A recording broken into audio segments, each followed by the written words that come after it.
Hello, swim families. Today I'm going to demonstrate how to sign up for a swim meet when you do it online. So the first thing you're going to want to do is go and sign in to your Team Unify account. If you don't have one, you need to get registered and reach out to Erin Johnson, and she'll get you set up here. So I'm going to sign on to the account we use to commit our swimmer to meets. All right, and so once I get signed in, it's going to bring you back to a different view. Sometimes this can be referred to as a back office view. And from here, you can go to events and competitions, over to team events, and you'll see all the events here. And now it's going to allow you to do a commitment or declare for that particular event. Some events could be made private, and so if you don't sign in, you may not see them on the main page. When you sign in, it automatically brings you back to the back office view. I suppose if you were already signed in, though, I'll just show you this as well. If you click on events from our main page, you'll see that I'm signed in now here as my wife, Jessica. It'll give you the same view around events. So once you're at this view and you see the attend decline, this is where you're going to want to click to go in and declare your swimmer or swimmers for the event. So I'm going to do the Terror on the Block event. I'm going to select the swimmer I'm going to declare. If you have multiple swimmers, you'll see them here, and you have to do this process for each swimmer. I just have the one, so I'm going to declare Casey Hurling for this, for the Terror on the Blocks meet. So I go to my declaration right here, and I'm going to say, yes, we will be at the meet. I can leave any notes that I wish to relay to the coach that may be helpful. Maybe I know I'm going to be late to this meet, and so it'd be helpful if we weren't scheduled before 9 a.m. And the coaches will do their best effort to accommodate any special request, but just know it can be challenging scheduling for a whole team, and so it's really that they'll do their best.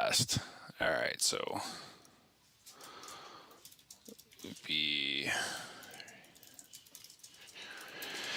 all right, and then from here, once you say yes, I'm going to attend, you can go down and select events that you would like to participate in, and the coaches will take this in consideration for the older kids for invitationals and some of the year-end meets like districts and states. But really, at the end of the day, it's the coach's decision as far as what your children will be placed into event-wise, and definitely for dual meets.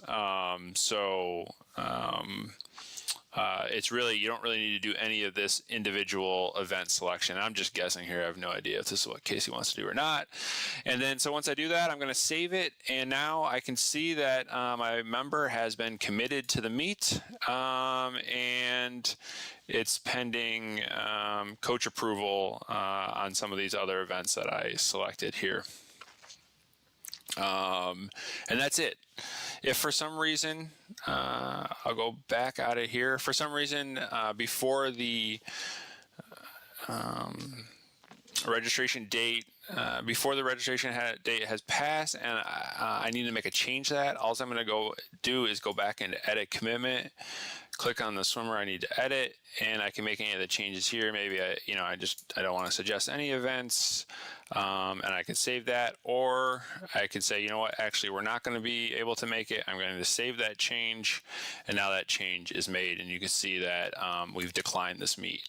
So that's an important thing here. I'll also note is that declaring for a meet is not only saying yes, I will attend, but it's also, if you made the determination you're not going to be able to attend, is to say no, I will not be able to attend the meet. And that's important because there's a lot of actions that have to happen after the parents and swimmer make their declaration for that meet.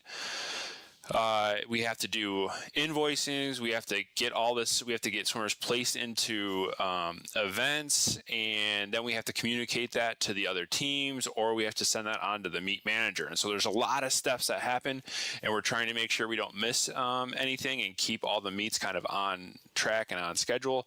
So it's very important as soon as you know whether or not you're going to be at that meet to make the declaration, and everyone should be doing that. You need to do that prior to the registration deadline, right? And so if you click on any of the events, you can see here, this is where all the registration deadlines are posted. We're also making a conscious effort to try to state up front any fees that may or may not be associated with a particular meet.